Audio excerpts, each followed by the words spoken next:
No, you're not going there. You should be.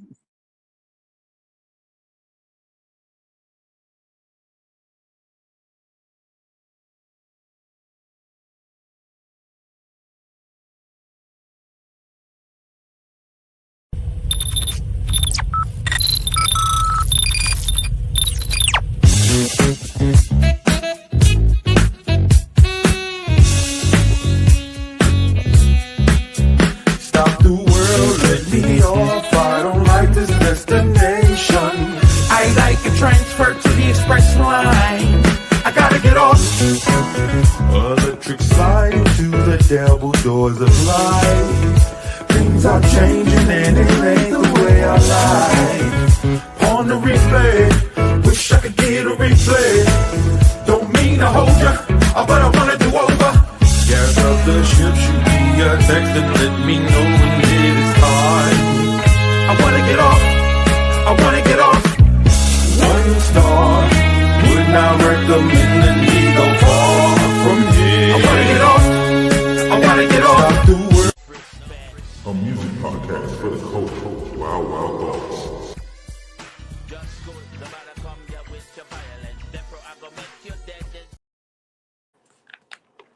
What's up, everybody? We are back with another Wild Thoughts. We had a 2-week hiatus. You know what I'm saying? I had kids on spring break and all that good stuff, so you know how that go.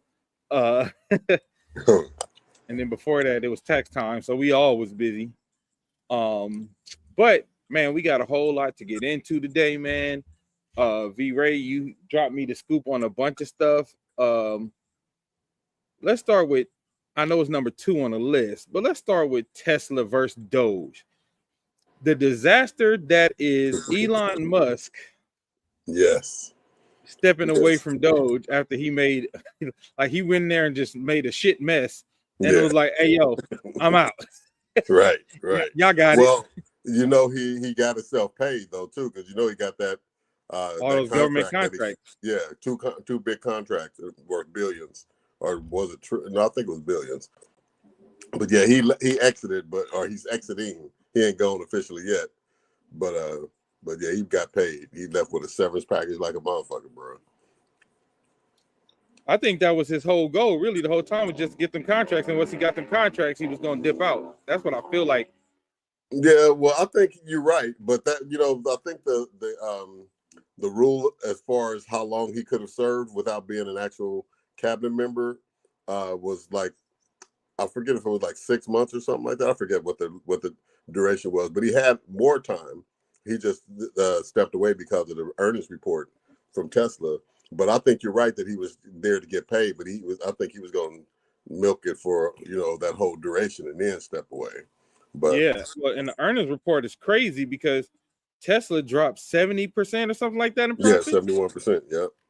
Yeah. So that's kind of crazy. Yeah. So, you know, his shareholders and the board and all that was like, dude, pick a side. And, you know, he's the face of the company. So when his image starts getting tarnished, I mean, obviously the whole company takes a hit, and, you know, people burning cars and all that shit and giving them away and attacking the dealerships and stuff. So their brand plummeted. Yeah, I think he caught a bad one, like all around. Yeah, I mean, it was deserved though. But yeah, he caught a bad one big time, especially when he tried to buy the Virginia Supreme Court election. Yeah, and that didn't pan out. That was like, you know, it was so obvious. The grift was so obvious with him having a contest where people were winning $1 million and stuff like that, and paying people $100 just to sign a petition. The same thing they did just before Trump, before the election. They tried to roll that business model out in Virginia, and the people, thank God, responded and was just like, no, money or no money. Yeah, because I think that was I feel like that was a test run. If he would have did that, I think he would have felt like he could buy any election. Oh yeah, and I think that would have been the, you know what I mean? Yeah, and they showed something. I think there's 6 or 8 judges that he's supporting now financially, or like contributing heavily to them. That I forgot. There's something that is it environmental? It's something that these judges are known for, like ruling in favor of the corporations for this one type of case. Let me see if I can find it real quick. I just saw that earlier. I can't remember what it was, but he's still, funneling money in at a judicial level, which if you got the money, that's an accurate, a strategic place to spend it. But yeah, if he would have got that done successfully in Virginia, I think you're right. In any midterm election or anything around the country, he would have tried to get involved where it was a state that was maybe on the fence or a swing state or something like that. Yeah. Well, the craziest thing is Trump is supposed to have such a big problem with immigrants, but yet he's giving the immigrant all of this power. Yeah. You know what I mean? But we all know too that he don't have a problem with white immigrants. He don't have a problem with European immigrants. Right. Or white criminals. Yeah. Yeah. So, because what we've watched, think about the disasters that Doge has had since Elon Musk started the thing, but like with saying they had uncovered billions of dollars and then turn around, it was like millions. They're like, oh, we uncovered $20 billion waste. Like, oh, my bad, we meant 20 million in waste. And you know what I mean? And stuff like that. And then firing people from the FAA, and the FAA, they had to bring them people back because they didn't have nobody to hire. Like, just going and meddling and stuff that they didn't know nothing about. You know what I'm saying? What up, Shannon? That's right, we back. He made like a mess of so many things, and I think it was so many things. You know how they say Trump likes to flood the field? I think you really think about it, Elon flooded the field with all the mess ups because people don't even talk about the Hitler salute. People don't talk about him messing up the FAA. People don't talk about him saying he uncovered billions and it was really million. You know what I mean? Like there's like stuff that would on any other news cycle, it would be like huge. But now it's like one thing after another has fallen by the wayside of all the mess ups that he did. Now he get to kind of just like slink away, like his finger up and church march out of the Doge. Well, I think that honestly he was beginning to rub Trump the wrong way too, because you notice you haven't heard Trump. Trump was really touting him right after the election, and for the most part, up till maybe 2 or 3 weeks ago, I think when old boy mentioned the impact that the tariffs were having on the car manufacturers, or him anyway. I think that was the straw that broke the camel's back, because he was getting all the shine, all the camera time, a lot of the camera time, and a lot of the credit for those layoffs and stuff, even though they were horrible. If your two villains have to fight over who gets credit for, then that can be a tug of war. So I think Trump was quietly just going quiet on him. He wasn't bad mouthing him, but he wasn't all pumping him up, being Elon, like Laverne and Shirley and shit. Yeah. So man. But I'm glad to see him go. You said you glad to see him go? So what do you think is going to happen with Doge after he goes? Does it continue? Because I feel like he's really the driving force. And they said some lady was supposed to be the president, but we still haven't seen her yet. That was just deflection, because a lot of the blame that was coming down the pipeline for him could be laid on somebody else. But I don't know. I'm curious to see that too, because I know there was a lot of cronyism in him appointing the people that worked under him. They were a lot of his friends, and his colleagues or people that he had a history with, unlike Trump. So it'll be curious to see what happens if they bail once he steps away, and if they even plan to replace the people and continue it, because that just the Doge brand is just a damn. It's associated with disaster and fucking financial ruin and ruining people's lives with losing their jobs and shit. So that would be crazy to keep that going. It's like, hey, we're gonna keep this bubonic plague up for another. Then shout out to all the diseased people and shit. You know what I'm saying? It's like, but we know Trump is the one person who likes to double down on his fuck ups. I know, but but he switches lanes. He even when he doubles down on them, and he quietly rebrands his defeat as some shit, some business acumen, like the China tariffs and shit like that.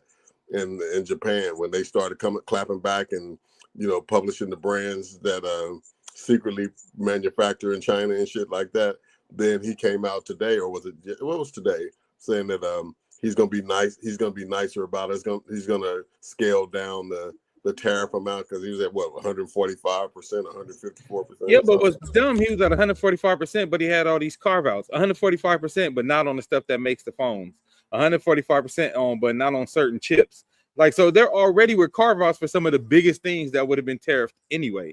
Right. To your point about him not like knowing what the hell he's doing or having like, because he's trying to look like this big tough guy, like I'm gonna throw tariffs on everybody. Yeah. And then everybody was like, well, we'll just do business with each other. Like, and I Right. think another thing he's exposed though is that he's making America look exposed to the fact that they're not the superpower that they once were. Right. Exactly. Because America used to be the big brother. Like if they say something, it scare everybody. And now they're like, all right, bitch, like yeah.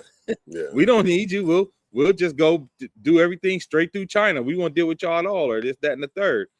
And I think his problem is he's jealous that so many things are exported to China, and we export less to China than they export to us.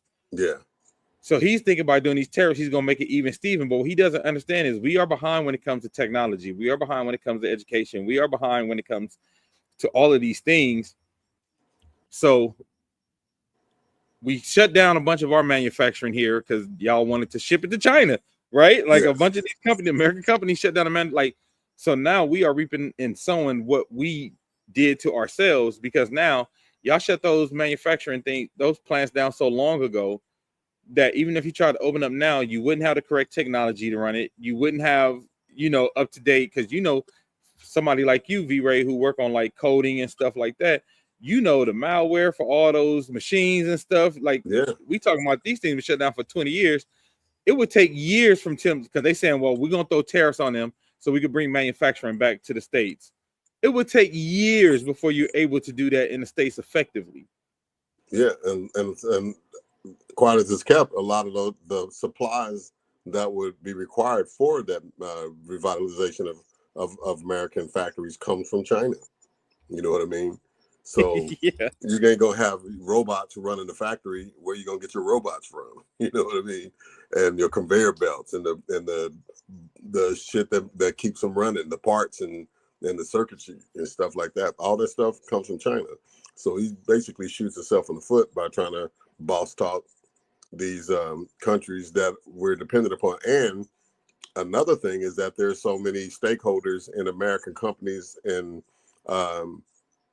just the national debt that's from China. I don't know if you saw that. Somebody was clapping back at China asking that JD Vance question, did you say thank you for all the money that we lent you? Did you see that shit? Yeah, so because I heard, like, I think in June, America, like some broke ass household in June, America got to refinance their debt. Yeah. So, it's a double-edged sword when you try to become the bully of the block, like we held the upper hand on some of this stuff, where at best there may have been a relatively even playing field as far as clout, market clout, business clout goes. But I mean, the real thing from a financial standpoint, business, all those things combined, I mean, Budweiser, and did they get bought out by China? Aren't they some Chinese holding company or somewhere in Asia or somewhere? I don't know where it was actually, now that I think about it. But those things that are stand for Americana aren't even American owned these days and stuff. A lot of these buildings in like New York and these skyscrapers and shit like that are not owned by American companies anymore. No, not at all. Like, and so like you say, you look at all of these things, and like I said, the biggest thing to me is showing that America is on the superpower that they thought they were, and him trying to flex the muscle is backfiring because it's making America even look weaker. Like you beefing with your northern and southern border governments. You know what I'm saying? You beefing with your allies, and then you're gonna try to punk them all. And you can't punk all your allies at the same time because who's gonna have your back? You know what I mean? So it's just publicly too. I mean, he's like holding press conferences, talking shit to these other countries and their presidents and leaders and stuff like that. It's like, bruh, just don't. I don't think I've ever seen other country leaders flex like this back on America. Like, I don't think in my lifetime or at least, since Reagan, because that's when I can remember government, right? I don't think I've ever seen since Gorbachev, because Gorbachev he'll pop off. Gorbachev used to pop off back in the day. But I don't think since Gorbachev have we seen like China was like, we've been around 5,000 years. Like we'd be here at 5,000 more before we need y'all. I was like, God damn, like I don't think we've seen America get punked like this. You know what I'm saying? Because other nations are humble and like respect the business relationships and stuff like that, those trade relationships. But once you start talking shit, and it's progressively gotten to be more of an even playing field because there's more countries with nuclear arms, and they got their big ass armies and navies and shit like that. So that kind of leverage that America used to have, I won't say it doesn't exist at all anymore, but it's not the leverage that it used to be. So no, not at all. Putting that shit to the test, vocally and publicly the way he's doing it don't work. Then, like you said, you get that clap back where it's like, oh shit, what I'm saying? Thailand's talking shit. What I'm saying? And so you get publicly humiliated, and the shit you talking don't even work out. I'm gonna tariff the shit out these motherfuckers. Okay, I'm gonna tariff from a little bit. Okay, well, not on everything. It's like, motherfucker, like you should have just not said anything. You know what I'm saying? Yeah. And it plays out that way. And now everybody's like, ooh, we can probably take America's lunch money. Exactly. That's why I say it's like super not a good look right now. Where we're at and what's going on, man. And the thing that is the worst to me, I was just thinking about this the other day, is that everybody understands globally that dude is this kind of buffoon, loudmouth, blowhard motherfucker and shit, right? But the problem is, even though there are people that online and vocally don't agree with this nigga, that Americans, he still represents America on the global stage and shit. You know what I'm saying? So you can't Absolutely. say, it ain't me, it's him kind of shit. They don't give a shit about that shit. It's like America is doing this shit. So it's just a bad look for the US, period. Niggas catching heat when they travel and shit now. I heard niggas was pressing motherfuckers in like Paris and shit like that. You American? run them jewels, you know what I'm saying? Like gang banging on where you from? Hey, where you from? They make a nigga from Philadelphia be like, no, I'm not American, man. I'm from South Africa or some shit. You know what I'm saying? Before they can claim turf. But yeah, man, it's a bad look. Like we look very bad on a global scale right now. To basically to bring it to an end point. Let's see. Stephanie said, many are even starting to say a lot of financial cuts he has announced that are going to be made are not even really going to be made. At least some people from the departments that these cuts are supposed to be made. I've heard that too, Steph. I heard some of them saying basically like some of the stuff he's trying to enact, the people at these agencies are like, we not doing that shit. Yeah. You know what I mean? They're like, that's unconstitutional. We're not going to do this shit. I've actually heard that. And again, so it's just like, we look crazy at this point to where people are saying to the president, like, we're not about to do that shit at federal agencies. Because I know he was talking about the Fed, which, they set our debt ceiling and they set the interest rates and all that. And so he was trying to be like, I should control what the Fed does. They're like, no, you don't have nothing to do with this over here. And then all the stuff has been done publicly. Yeah. He threatened to fire dude on his Truth Social. Yeah. Well, he said he can't terminate him fast enough or some kind of sideways ass comment that he made, and he doesn't have the authority to do that. And half the shit, like you said, he thinks he's a king. He thinks he's a dictator, and that's why he wields the what do they call it? Where he bypasses legislation and just executive orders. Executive order. That's why he's wielding an executive order like it's a wand. You know what I'm saying? And he can just make these things happen, whether they're legal or not. Like I think they're gonna catch a bad one ultimately on the situation with old boy that they sent to El Salvador. A bunch of them they sent, of course, but the one guy that's been getting all the press about it because the senators went to see him and all that shit like that. You know what I'm saying? But already, the judge that ordered that the planes be turned around, he found probable cause for a case to proceed against the people that were involved in that. And I think the Supreme Court I know they voted 7-2 for something recently. Was that regarding the deportation as well?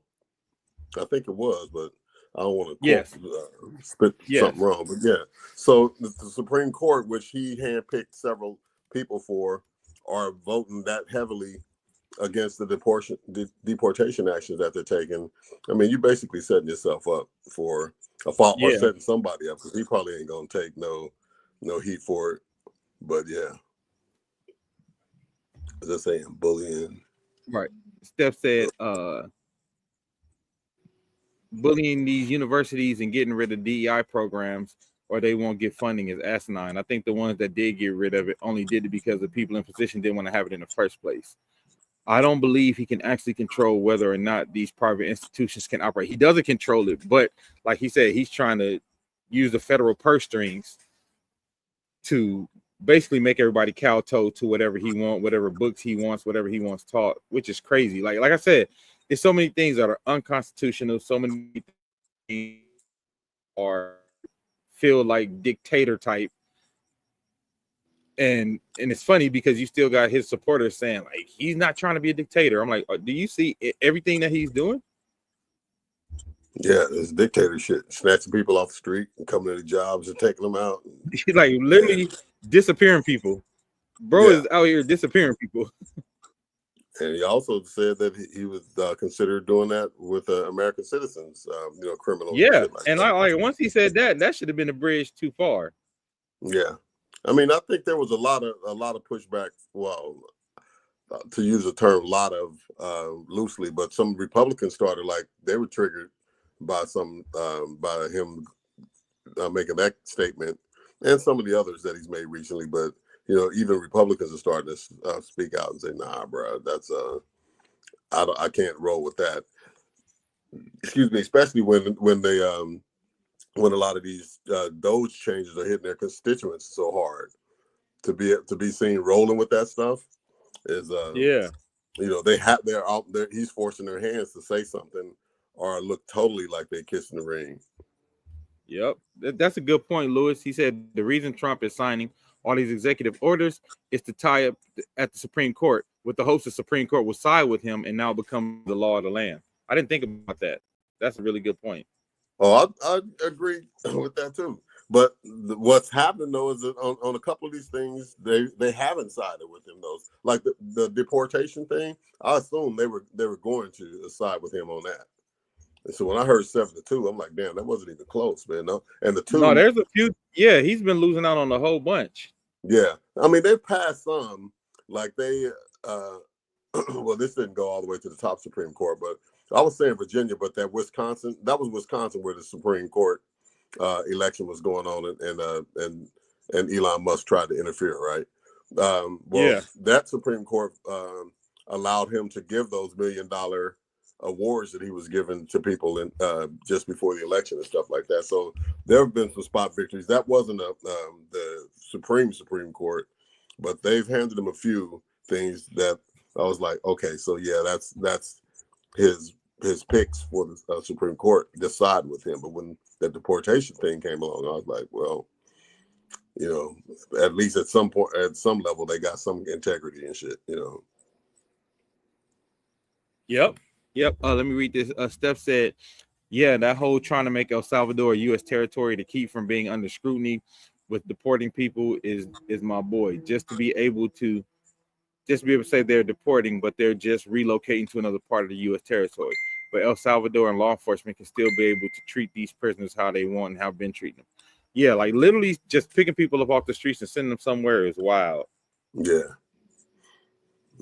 This chick posted I saw earlier just before we got on, where she was saying somebody ICE came to some neighborhood, grabbed up a dude, a Hispanic guy, and cuffed him all up, roughed him up and shit. Found out he wasn't the right person that they were sent to look for. They took him anyway, and the next day he was in El Salvador. So it's like, wow, you know what I'm saying? I'm not him. I would fucking take him anyway. And you in prison in another country, you know what I'm saying, under a whole other regime and rule, and ain't got your phone call, you ain't got shit. So that's man. So watch what you say on these podcasts, my nigga. You know, and they've been challenging some Americans that travel abroad and then try to get back into the country too, right? So they've been going through people's phones and stuff like that at customs and making a call on whether to allow U.S. citizens back in the country. It's crazy, man. It's nuts, bro. I'm gonna need that. She said that was supposed to say mind blowing, not my boy. Oh, yeah. I'm gonna need some drugs after this podcast, bro. Listen. So let's talk about your boy, Uncle Shay. Oh Lord. Yeah. What is he doing, man?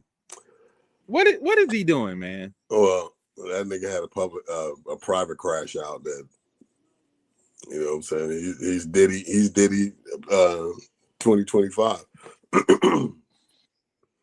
And yeah. So have you heard those recordings? Like the chick recorded some phone calls between her and him? Yeah. It's like you can't win, bro. That's like a Cassie and Diddy video and shit. Like, bro, you might as well just, you know, just figure out what it's gonna take. You know what I'm saying? And first of all, how many times did he need to hear black baby, black this, black that before he would understand that she was problematic? Yeah. Well, I haven't seen her, but I'm assuming since she's an Instagram model, she's, you know what I'm saying, one of those you get a pass, like when you got a crazy girlfriend, but, you know, the sex is off the chain and shit. You're like, okay, but next time for sure is, what do you say, big black babies is wild, yo. Next time for sure, though, I ain't putting up with this shit. So maybe it was that kind of thing, but nigga.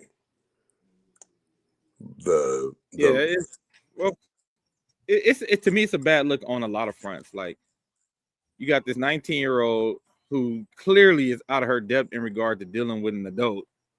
You know what I mean? Like, so that's the first misstep. Like, bro, you too old to, if you're gonna deal with somebody younger, like go like 30. Because you almost 60.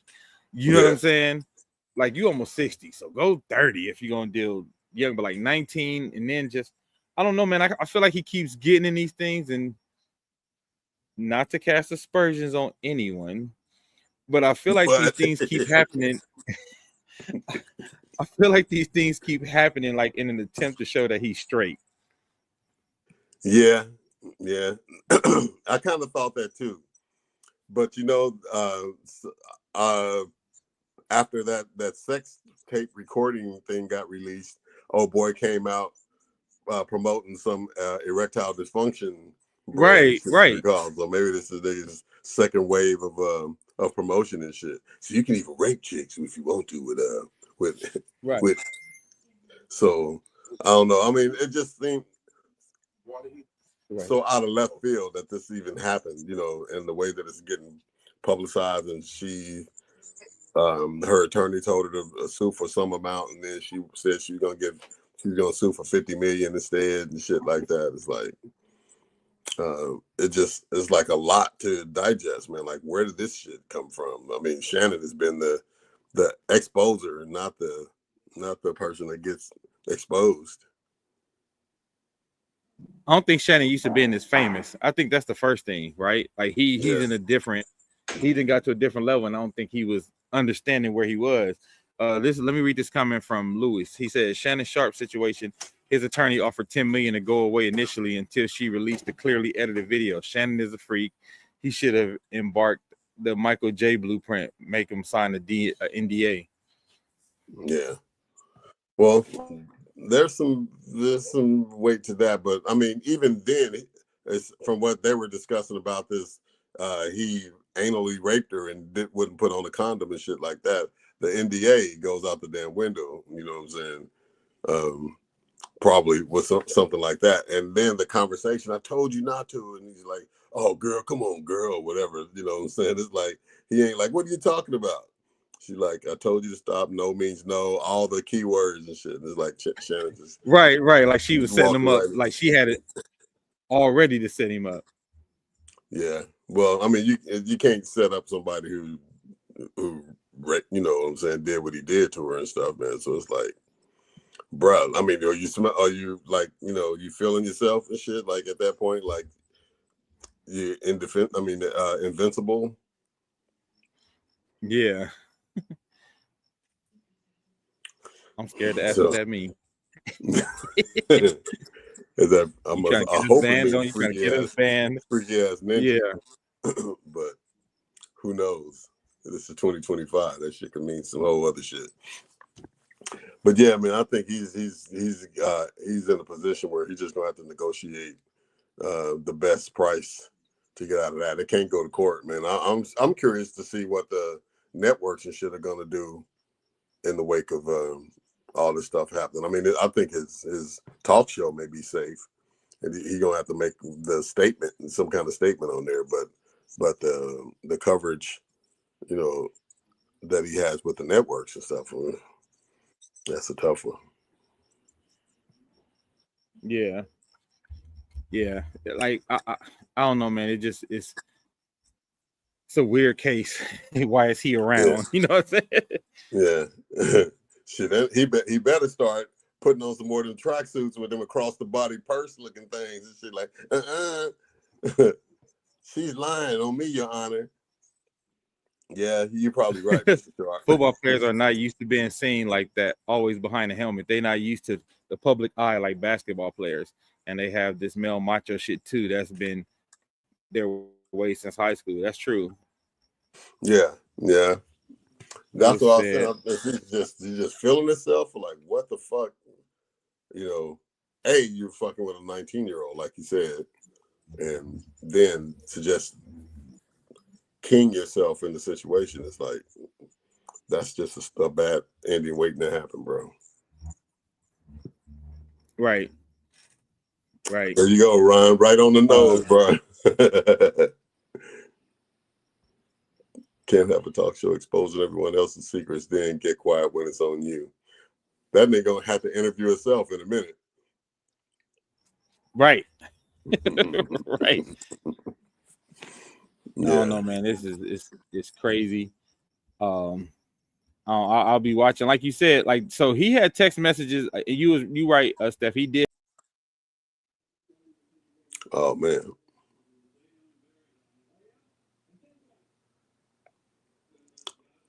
We might be having technical difficulties for a minute here. Let's see what happens.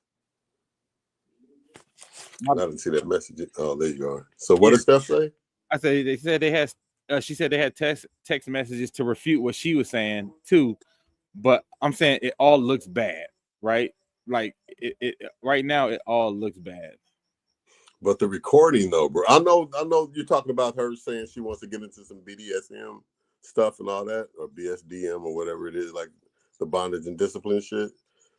But the recording, though, man, and when he that I heard today on my way home from work, man, where he's talking about he's gonna choke her when he see her and all that shit like that. I was like, bruh, stop talking, man, please.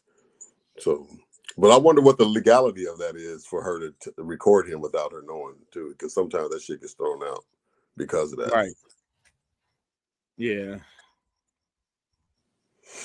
That's a tough one though. Like I said, this can't go to court. This cannot go to court. So they should need to be negotiating what it's going to take to go away, because the testimony cannot happen. And God forbid that some other chicks, you know, start to snowball on that shit like Diddy. Yeah. Never know. Yeah, you better hope it stays at one. Yeah, but you know, the chick's gonna bandwagon. Maybe this current woman's intent was not to get that payday, but you know, the second, third, and fourth ones, you know, I think that's a call to action for them to say whatever. He grabbed my butt in the club one night 23 years ago. Right. You know, all that shit is he's liable for. But this chick is about to get paid for sure. Well, let's talk about sinners. Since we're talking about Shannon Sharp, let's talk about sinners. Yeah. So you saw it? You said? Yeah, let's try to do a what you call a spoiler-free review. That's gonna be a tough one. True that. We seen what happened to Kobe, big black athlete, and a young white girl. It's all bad.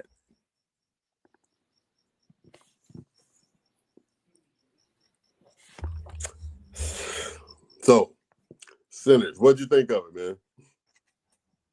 Listen, I thought it looked amazing. Like I'm talking about from the cinematography. Remember how I always talk about how Red Tails look to me, how black people looked on Red Tails? Yeah. To me, I think this is the movie that has surpassed what black people look like on film. Like it looked amazing. I thought it was some amazing performances. First of all, props to Michael B. Jordan. For playing those twins and like really feeling like it was two different people. Yeah. When you was watching it, like the idiosyncrasies of the two different characters, he had gave them different what's the word I'm looking for? Slipping my mind. But anyway, yeah, Willie, I'm not gonna get no spoilers, but he gave them just different personalities. He gave them different little ticks about them to where by the middle of the movie you could literally tell who was who. Yeah. You know what I mean? But I also thought it was smart that they had Smoke was always in blue, Stack was always in red. You know what I mean? So if you do get mixed up, that's how you could tell them apart in the movie. But I think Haley, she gave a great performance. Haley Steinfeld, she gave a great performance. Delroy Lindo killed it, man. I think Delroy Lindo, that was some of, and you know, he's always a good actor to me. I always like him, but I think this was like a big departure from what you usually see from him. Like the accent, the way his voice was, the speech pattern, all that was super different. I think it was written really well. Yeah.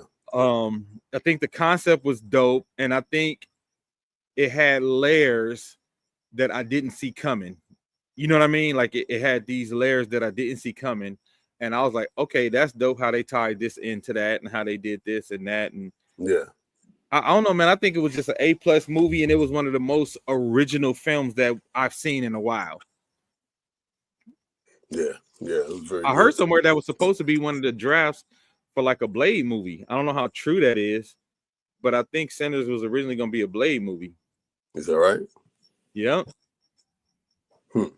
I could see it kind of being could have been crafted to be a tie-in, like an origin story kind of thing, maybe.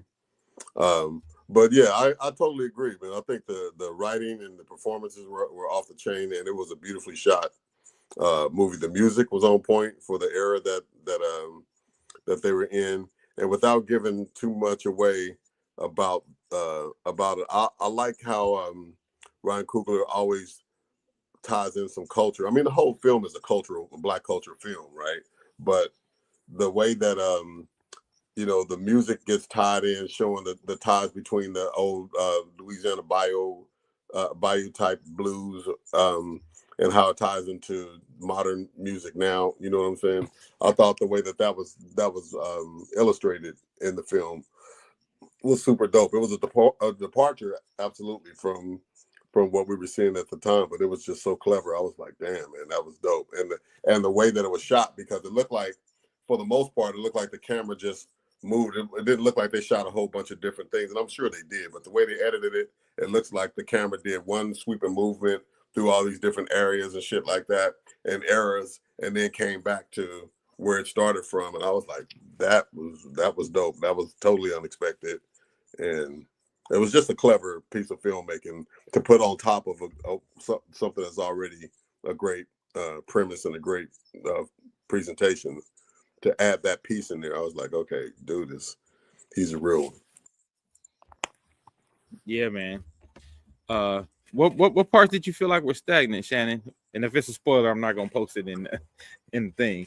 But yeah, I thought overall it was one of the best films I've seen this year for sure.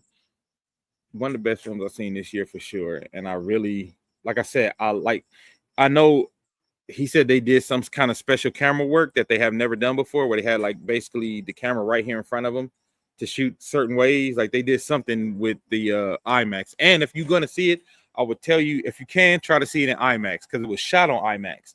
So the wide shots, when you look at it in the IMAX, it's wide. Like, you know what I mean? Like you getting the whole panorama vision of the whole joint.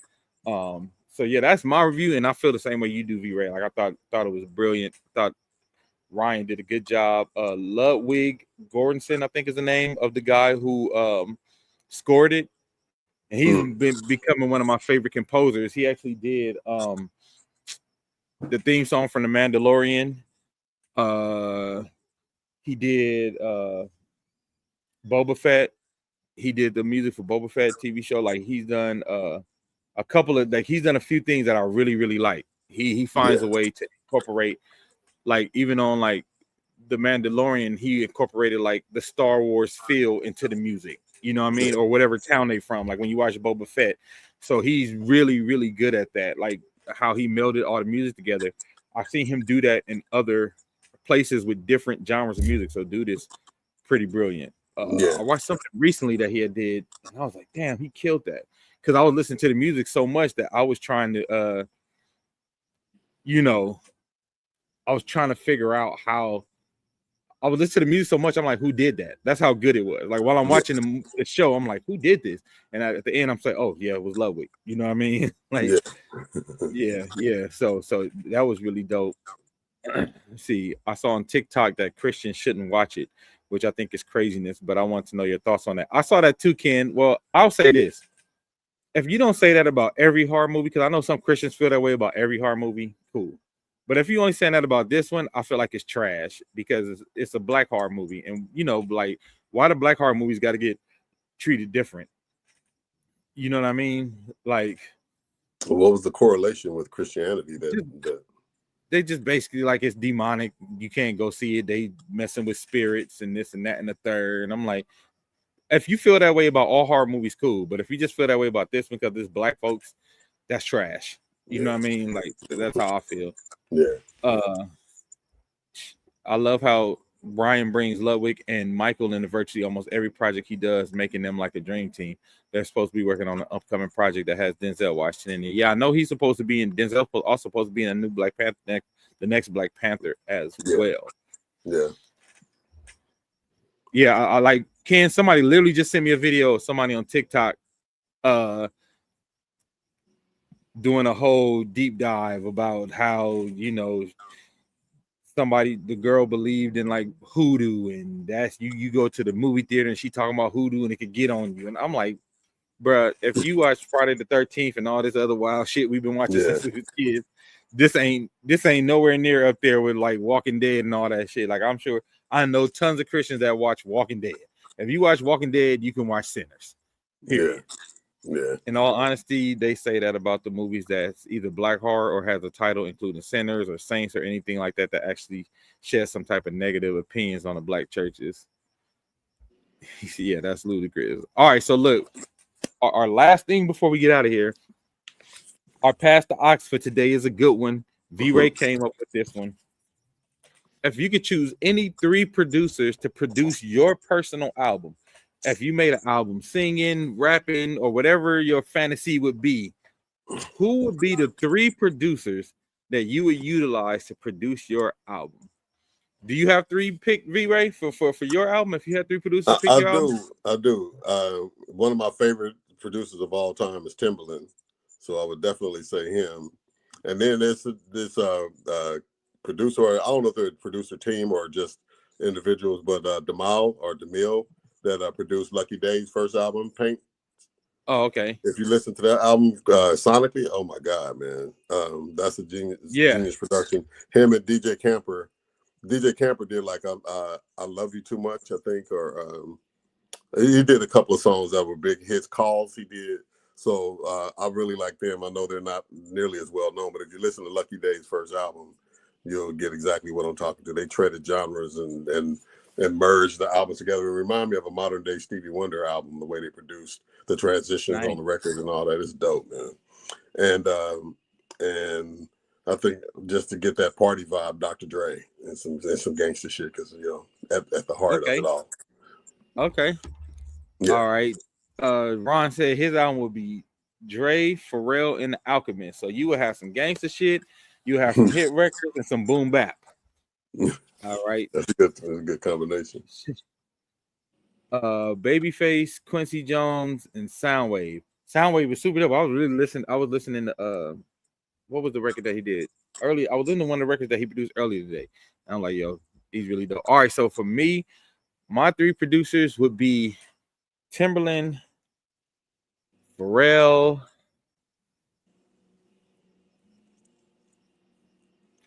This last one I vacillate on. Too many for that third slot. Let me go to somebody else's while I think of mine. Stephanie said Brian Alexander Morgan, Rodney Jergens. I'm up in the air. Oh, so you're gonna have a cold ass R&B album. You're gonna have that 90s on the R&B album. Yeah. Haynes said the Neptunes, Jimmy Jam, Terry Lewis, and Leon Ware. Ooh, you trying to get some panty droppers. Ken Brooks. Ken Brooks got that deep voice, that deep sultry voice. So he gonna go with Rodney Jergens, the Neptunes, Jimmy Jam, and Terry Lewis. All right, I'm not mad at that. Yeah. Dre would mix and master it. Pharrell would produce, and the Alchemist would pick the old school covers. Okay. Maybe Babyface. Okay. That's the third. Okay, y'all got some good ones. Yeah, that's the third one for Stephanie. Y'all got some good ones. Okay, so who did I say? I said Pharrell, Neptunes. No, I mean Neptunes. Yeah, not Pharrell. I would have to have the Neptunes because it's a difference. Willie said, "Ooh, that's a good one." Will Jimmy Jam, Terry Lewis, DJ Quick. Neptunes. That's a cold album right there. Yeah, that's a good. That's a cold lineup. That's a cold lineup. You know what? I'll have to go. I got to get one old school because we like the funk and the soul music on our shit on our album, and I'm thinking it would be a Wild Bunch album, right? So if I could get 3 producers for the Wild Bunch album, it would be the Neptunes, Timberland, and Quincy Jones. Rest in peace. Yeah. I think that would give us everything we need, top to bottom, and honorable mention focus. You beat me to it, bro. Honorable mention focus. You beat me to it. Yeah. I would say if I had to do an honorable mention, that would be for old school producer, it would be Easy Mo B, man. Easy Mo B. Easy Mo B does not get the credit for this. He does not get the credit for the bangers that he has given us. Yeah. Easy Mo B is dope. So yeah, I had to sneak that one in there. Yeah, that was a good one, man. That was a good pass the ox right there. Yeah. Made me think. Yeah, man. Can you imagine what some of the albums would sound like though, with those blends of those production styles? Going from one track to the next track to the next track. It would probably be like, oh shit. That's a good one. Honorable mention for Ron is Teddy Riley. Oh yeah. Not mad at that at all. And Teddy did a whole bunch of shit that wasn't like New Jack Swing laced. So some of those songs, it's not even obvious that he did them. Yep. Steph said I might sneak in Warren Campbell. Yeah, that's my guy. What did he do? I don't know that name. He did Shackles for Mary Mary, but he's done a ton of stuff. Like he did one of Trey Songz's biggest records. He actually was the bass player for DJ Quick. A lot of that funky shit, DJ Quick, that was Warren, Baby Dub. Temptations on Fuck album. Oh, you know what? I would. You know what? Let me. I wouldn't replace Quincy, but I would get a proxy. I would do Shock G for us. Yeah. Shock G. I would do Shock G. Yeah. You know who else is dope, man? He did one of Kendrick's albums. I can't think of his name. The weird dude that plays the bass and has like the sock on the motherfucking Thundercat. What's his name? Thundercat. Yeah, Thundercat is dope too, man. You don't remember Thundercat used to be at the Zone all the time? Well, he was dressed regular. He was probably dressed with shirt and pants on that. Not really. He used to dress weird back then, but he used to be at studio with Brian all the time. I knew he was Brian's homeboy because he played. Didn't he play on Happy? Yeah. Yep. So I knew they were friends. I didn't remember him coming there though. Yeah, he used to be up there all the time. Honorable mention, Missy Elliott. That's a great one. Yeah. Yeah, but when you Gambling say Huff, you Timberland, put that one out. You put that one out, Gambling Huff. damn, Willie went back into this Diggy Day like a motherfucker. Yeah, those are some good ones. All right, so everybody, I want to thank y'all for joining us today. It was a great show. Yeah, his Tiny Desk is fire. Great show. We will see y'all next week. Thank y'all for rocking with us even on our break. Saturday, if y'all ain't doing nothing, we are playing at the Jazz Festival at Cal State Dominguez at 1:30. This Saturday, 1:30, Cal State Dominguez Jazz Festival. Come through, hang with the Wild Bunch. It's gonna be a good time, and there's a bunch of great acts on there with us. You got Tatiana PJ Tate. Morton's playing too. PJ Morton is playing. Like it's worth it. It's a bunch of people on that show with us, man. So come through all day, all night. We going early, so if you catch us, you can catch us, and then you can hang out and see everybody else for the rest of the evening. All right. So until next time, Wild Bunch, we are out of here, and we're gonna start prepping for the next for our next live karaoke night. So be on the lookout for that. We should be dropping advertisements for that by the end of this week. All right, y'all. We see you until next time. All right, Later. bro.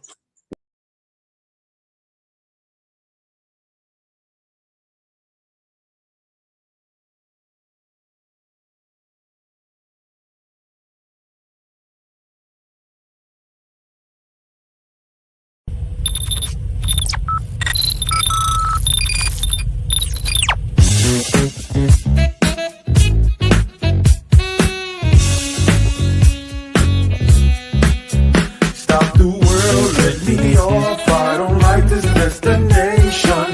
I like a transfer to the express line. I gotta get off. Electric slide to the devil doors of life. Things are changing and it ain't the way I like. On the replay, wish I could get a replay. Don't mean to hold ya, but I wanna do over. Gas up the ship, shoot me a text and let me know when it is time. I wanna get off, I wanna get off. 1 star, would not recommend